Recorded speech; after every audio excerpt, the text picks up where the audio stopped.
श्रीमद् भागवत कथा की रचना वेद व्यास जी ने करवाई। 18,000 श्लोकों की संहिता है। 335 अध्याय हैं भागवत में, 12 स्कंद हैं। इन्हीं के अंतर्गत भागवत जी की कथा है भैया। लेकिन रचना व्यास जी के मन में हुई, गणेश जी ने लिखी, पर इसका प्रचार किसने किया? सुखदेव जी ने किया। सुखदेव जी ने परीक्षित जी को सुनाई। उसके बाद सर्वत्र व्याप्त हो गई श्रीमद् भागवत जी की कथा। सुखदेव जी कौन है? भगवान शंकर के अवतार व्यास जी के पुत्र हैं सुखदेव जी, परमहंस हैं। भैया भागवत जी की कथा सुनने वाले श्रोता सुनो, सुखदेव जी जैसा वक्ता मिल जाए और परीक्षित जी जैसा श्रोता हो जाए तो आज भी गोविंद प्रकट होने को तैयार हैं। आज भी भगवान प्रकट होने को तैयार है। बस अंतर इतना है, सुखदेव जी जैसा वक्ता नहीं है और परीक्षित जी जैसा कोई श्रोता नहीं है। बोलो सीताराम। और श्रोता भी कम नहीं है, वक्ता भी कम नहीं है। श्रोता कथा में आते हैं, 4 प्रकार के श्रोता होते हैं। कितने प्रकार के? एक होते हैं सोता, आते ही सो जाते हैं, उनको कहते हैं सोता। भैया एक होते हैं सरौता। ये सरौता क्या है? घर से आएंगे, कथा में बैठेंगे, कुर्सी तोड़ेंगे, बगल वाले से क्यों बीड़ी है क्या? बीड़ी बीड़ी दो, थोड़ा बीड़ी दो, बीड़ी। और बगल में देखें, अरे बीड़ी तो है, माचिस है क्या? माचिस। इनको श्रोता नहीं कहते, इनको कहते सरौता। एक तीसरे होते हैं, कहलाते तो वो श्रोता हैं पर वो और खतरनाक होते हैं। तीसरे नंबर के जो श्रोता होते हैं वो घर से कभी भी चप्पल पहन के नहीं आते और कथा से कभी खाली नहीं जाते। आओ आओ आओ, ये भी एक श्रोता है। एक आदमी हमें मिला, शिवपुरी का चंगीलाल। बोला गुरुजी, हमने कहा हाँ चेला। बोले, हमने कहा कहाँ से हो? बोले शिवपुरी से। बोले गुरुजी तुम्हारी कथा में हमारी चप्पल चोरी हो गई। हमने कहा बेटा जिस पर चित्त लगा हो भगवान उसकी चोरी करवा देता है। बोले गुरुजी लुगाई तो आज तक चोरी नहीं भाई। तो हमने भी मजाक में कह दिया, हम कहा बेटे भगवान कभी वायरस नहीं चुराता है। तो हंसने लगा। भैया बुरा ना मानना कि हमने वायरस कह दिया। I am very very not sorry कि आप लोग माताएं नाराज हो जाएं। कल से ही दे टमाटर मुर्दाबाद मुर्दाबाद। तो अभी हमको 3 दिन कथा भी सुनानी है माताओं। I am very very sorry. हाँ आहा, एक होते हैं श्रोता, एक होते सोता, एक होते सरौता, एक होते तीसरे नंबर के श्रोता जो चोरी करने आते।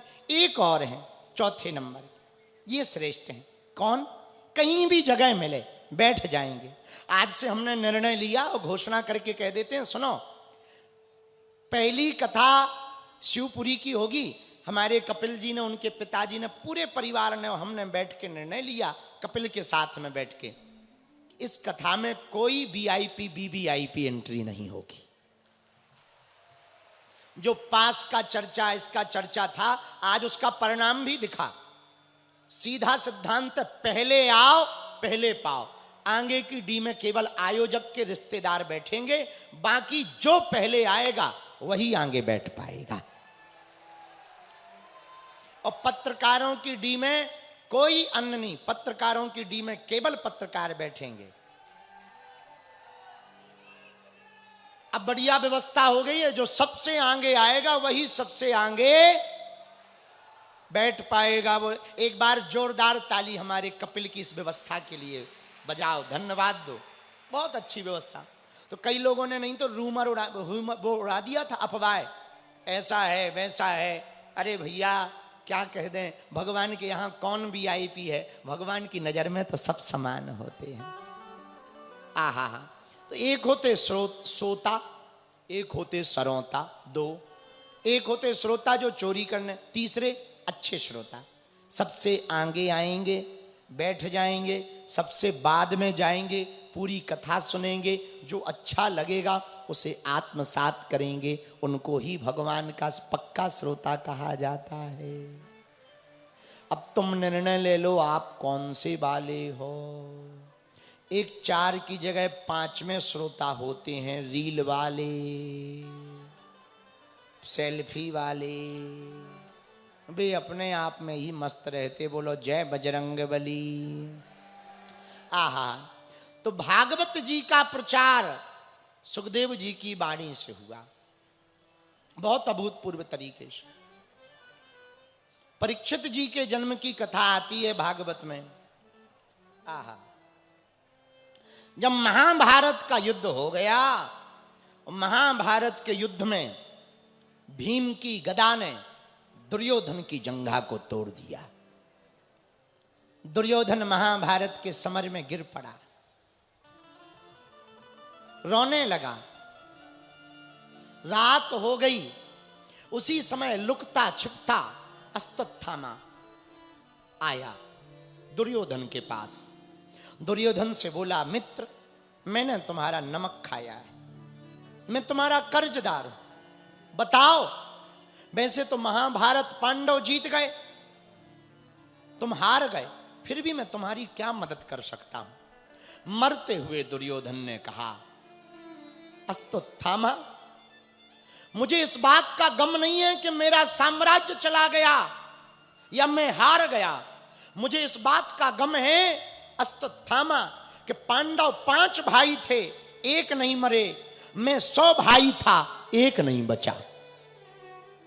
शिवपुरी के पागलों, एक बात तुम अपनी जिंदगी में नोट कर लेना, जिसके साथ भीड़ हो जरूरी नहीं वो विजय प्राप्त करे, जीत जाए।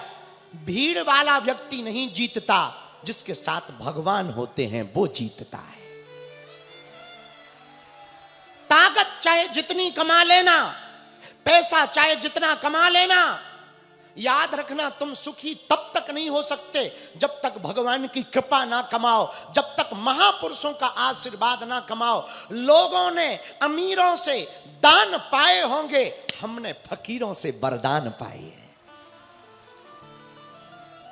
याद रखना, अमीरी पा जाने के बाद जरूरी नहीं तुम सुखी रहो। कोई तन दुखी, कोई मन दुखी, कोई धन विन रहित उदास, थोड़े थोड़े सब दुखी, पर सुखी राम के दास। सुखी तो भगवान का भक्त होता है, जो भगवान का होता वो सुखी रहता। मेरे पागलों, लोग हमारे पास आते कहते, गुरुजी हमें सुखी कर दो, हम दुखी हैं। मेरे प्रिय जनों, भगवान की शरण ले लो। हमें एक हनुमान जी की एक बात याद आती है, गोस्वामी तुलसीदास जी ने हनुमान चालीसा में वर्णन किया है। सब सुख लहें तुम्हारी सरना, तुम रक्षक काहू